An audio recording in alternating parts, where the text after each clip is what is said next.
corner, an undefeated mixed martial artist holding a perfect professional record. What's up, YouTube? It's your boy at Crossover MMA. This Saturday, November 9th, is UFC Vegas 100. This will be my full card breakdown and prediction. Timestamps will be in the description. Let's get right into it. First fight, we have Melissa Mullins versus Klaudia Sygula. Both ladies are 6-1 with 3 finishes. Mullins is 1-1 in the UFC. She's a -260 favorite. And Sygula is making her UFC debut, and she's a +195 underdog. I see this fight taking place in a clinch, and it's just going to come down to who has the better grappling for me. This is really a coin flip fight for me. I'm going to take a shot in the dark here and go with the underdog debuting in Sygula by decision. Next fight, we have Tresean Gore versus Antonio Trocoli. Antonio Trocoli is very tall and long at 6'5" with an 82-inch reach. He'll enjoy a 5-inch reach advantage. He's 0-1 in the UFC, and he's coming off a fight against Shar Magomedov 4 months ago. He's very low output as he only lands 1.28 significant strikes per minute, absorbs 6.1, and has a 50% finish rate. He's a +145 underdog. Tresean Gore is a plodding striker with solid low kicks, and he's very strong in the clinch. Gore lands 3.04 significant strikes per minute, absorbs 6.13, has a 57% finish rate, and he's a -180 favorite. I didn't really like how Trocoli looked in his UFC debut. He looked disinterested, like he didn't want to beat her. Maybe this time it'll be a little different for him, but I'm going to go with Tresean Gore by decision. Next fight, we have Cody Stamann versus Blackshear. Cody Stamann's a vet in the game, lands 4.35 significant strikes per minute, absorbs 3.89, has a 31% finish rate. Blackshear is getting back in the octagon after a first-round brutal KO loss against Montel Jackson 3 months ago. He lands 4.28 significant strikes per minute, absorbs 4.14, and has a 50% finish rate. Blackshear will have a 7-inch reach advantage, and he's a -250 favorite. Blackshear's KO 3 months ago gives me pause. Stamann's fought nearly everyone at 135. This is a tough pick for me, but I'm going to go with Blackshear by decision. Next fight, we have Gaston Bolanos versus Cortavious Romious. Gaston Bolanos is coming off getting KO against Marcus McGee 9 months ago. He lands 3.88 significant strikes per minute, absorbs 3.49, and has a 55% finish rate. He's a +140 underdog. Cortavious Romious is making his UFC debut, coming off a win on Dana White Contender Series 2 months ago. He lands 3.04 significant strikes per minute, absorbs 2.52, has a 64% finish rate, and he's a -175 favorite. I think this is going to be a fun fight between two strikers. Be aware, Romious does have 5 submissions on his resume, so he's probably an opportunistic submission guy. I like what I saw from him on Dana White Contender Series, so I'm going to go with him by decision. Next fight, we have Matthew Semelsberger versus Charles Radtke. Matthew Semelsberger is on a 3-fight skid, last fought 9 months ago. He lands 3.78 significant strikes per minute, absorbs 4.21, and has a 39% finish rate. He's a +135 underdog. Charles Radtke is coming off a first-round KO loss to Carlos Prates 4 months ago.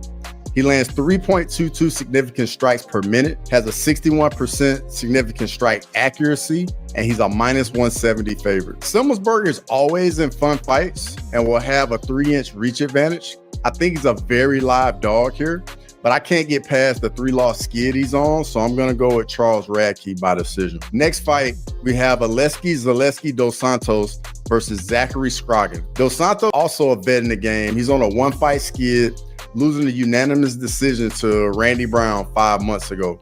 He lands 4.3 significant strikes per minute, absorbs 3.42, and has a 52% finish rate. Zach Scroggin is making his UFC debut on short notice. He's undefeated at 7-0 with a 71% finish rate. He'll enjoy a 4-inch height and a 2-inch reach advantage. I think Scroggin will be very dangerous in the first round, but after that, I think the veteran Dos Santos, with the full count, will get a win by decision. Next fight, we have Karolina Kowalkiewicz versus Denise Gomes. Karolina's on a 1-fight skid. Her last fight was 6 months ago. She lands 5.71 significant strikes per minute, absorbs 5.5. She has a 17% finish rate, and she's a plus 320 underdog. Denise Gomes is coming off a win against Eduardo Mora 4 months ago. She lands 4.48 significant strikes per minute, absorbs 3.12. She has a 50% finish rate, and she's a minus 430 favorite. Karolina just turned 39 years old. For Gomes, 6 of her 9 wins are by KO, so I'm going to go with the power and the youth here, and Denise Gomes by decision. Next fight, we have Mansur Abdul-Malik versus Dusko Todorovic. Abdul-Malik is undefeated at 6-0, making his UFC debut after winning on Dana White Contender Series 2 months ago by KO. He lands 5.38 significant strikes per minute, absorbs 5.16, and has a 100% finish rate. He's also a minus 375 favorite. Dusko is 2-3 in his last 5 fights. He's coming off a knee injury 1 year ago. He lands 5.54 significant strikes per minute, absorbs 4.55, has a 69% finish rate, and he's a plus 280 underdog. I think Dusko will be a live dog. He can slow the fight down and make it dirty by being in the clinch and grappling, but I think he does leave his chin straight up in the air a little too much and is very hittable. Abdul-Malik will enjoy a 6-inch reach advantage, so I'm going to go Abdul-Malik by KO. Next fight, we have Luana Pinheiro versus Jillian Robertson. Luana Pinheiro is on a 2-fight skid where she got finished in both. Her last fight was 5 months ago.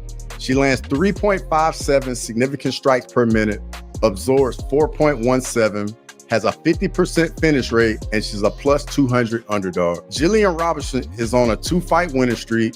Last fought 4 months ago. She lands 2.83 significant strikes per minute, absorbs 2.96, has a 50% finish rate, and she's a minus 265 favorite. I think we're going to see a lot of grappling in this fight. I think Jillian Robertson will get the better of the grappling sequences because that's definitely where she wants to fight.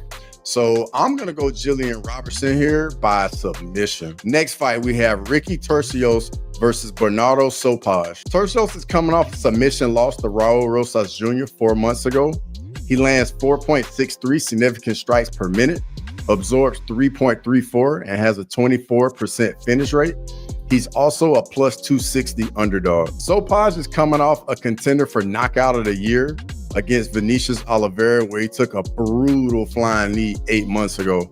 He lands 3.06 significant strikes per minute, absorbs 4.56, has a 71% finish rate, and he's a minus 325 favorite. Sopaj will be at a 5-inch reach disadvantage, so getting inside will be priority number 1 for him. I think this fight will be closer than what the odds say. I think Sopaj will use his grappling here to control Turcios to a decision win. Next fight, we have Gerald Meerschaert versus Reiner de Ritter. Meerschaert's on a 2-fight winning streak. Last fought 2 months ago against Edmund Shabazian. He lands 3.13 significant strikes per minute, absorbs 3.47, has a 65% finish rate. He also has 29 submission wins, and he's a plus 215 underdog. De Ritter's making his UFC debut. He's a former champion in one championship, an organization I like a lot. He last fought 3 months ago. He'll enjoy a 1-inch reach advantage. I also think he'll have a speed advantage on the feet. He also has 11 wins by submission, and he's a minus 280 favorite. I like the new blood getting into the UFC, and I think De Ritter's gonna make a statement and gonna open some eyes, so I'm picking him by KO. In the event, Neil Magny versus Carlos Prates. Neil Magny's on a 1-fight skid where he got KO'd against Michael Morales 2 months ago. He lands 3.44 significant strikes per minute, absorbs 2.48, has a 29% finish rate. He's a plus 475 underdog. Carlos Prates is on a 10-fight win streak. He KO'd Li Jingliang 2 months ago at UFC 305. He lands 4.71 significant strikes per minute, absorbs 5.02, has a 69% finish rate, and is a minus 670 favorite. Neil Magny is going to have to make this fight dirty, live in the clinch, and potentially get Prates on the ground. Striking at range with Prates is a recipe for disaster for Neil Magny. Magny will have a 2-inch reach advantage, but I just think Prates is going to be picking Magny apart on the feet. Prates' Muay Thai is nasty, and he has power in his hand, great teeps to the body, very nasty knees as well. So For me, I'm going to go Carlos Prates by KO. Let me know what you guys think. If you made it this far, I greatly appreciate it. Questions, comments, feedback is always appreciated. Like the video as it helps the algorithm. And as always, until next time.